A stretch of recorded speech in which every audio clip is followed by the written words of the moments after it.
nos capsules d'Alexis. Aujourd'hui, on cuisine la relish de Gisèle. La première étape, ça va être de passer tous les légumes au hachoir. Si vous n'avez pas de hachoir, ça va être un peu plus long, c'est sûr, parce qu'il faut couper les légumes en très petits cubes. Donc, avant de les couper soit à la main ou au hachoir, on va épépiner tous les légumes. Donc, pour les concombres, c'est très facile, vous les coupez en deux et on ne veut pas, vous voyez, toute la partie avec les petits pépins. Donc, avec une cuillère, tout simplement, on va venir ici gratter. Alors, je voulais prendre quelques secondes pour vous montrer simplement que, bon, c'est ça que je veux moi. Je veux des gros morceaux, si vous allez avec le hachoir, bien sûr, ce que je fais moi.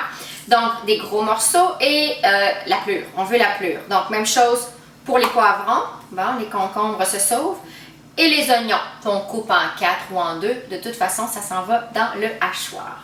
Alors, ça y est, on est rendu à l'étape la plus excitante. On va hacher les légumes. Donc, moi, j'ai installé un petit tamis comme ça pour justement recueillir les légumes hachés afin qu'on n'ait pas trop de jus. Donc déjà, le jus va s'égoutter au fond du chaudron. Parce que vous allez comprendre pourquoi à la deuxième étape, ça va être vraiment important de dégorger les légumes. Donc si on peut éliminer du jus tout de suite, faisons-le.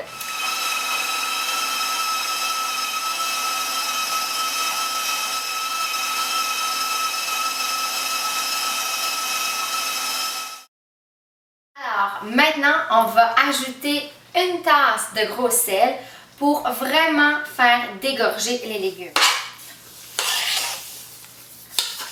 Laissez ça patienter pendant 3 heures.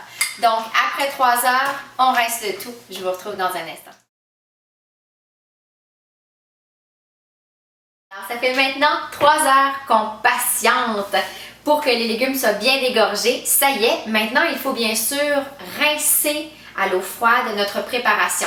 Parce que là, le sel est vraiment présent, donc on veut s'assurer de ne plus retrouver ce goût salé-là. Donc on rince très bien à l'eau froide.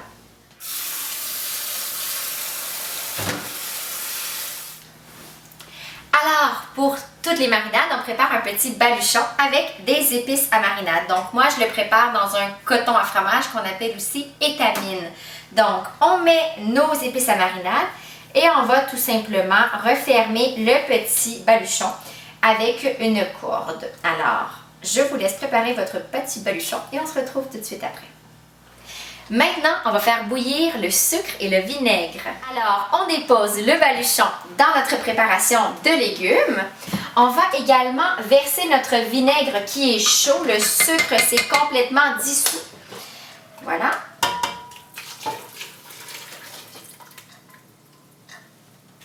Et on va ajouter évidemment les épices. Donc, 1/4 de cuillère à thé de curcuma, ainsi que, faut faire attention, 1/4 de cuillère à thé de clous de girofle moulu. Voilà. Alors, on remue simplement pour que les épices puissent bien pénétrer dans la préparation de légumes. Préparation frémie, on retire du feu, on retire également le baluchon et on va être prêt à insérer la préparation dans les pots stérilisés. Pour la technique sur la stérilisation des pots, je vous invite à consulter ma capsule. Et voilà, c'est terminé. Ça nous donne quand même une bonne quantité de relish qui pourrait être utilisée pour manger avec des hamburgers, des hot dogs ou encore mieux faire une sauce tartare avec notre relish maison. Sur ce, je vous souhaite un bel automne.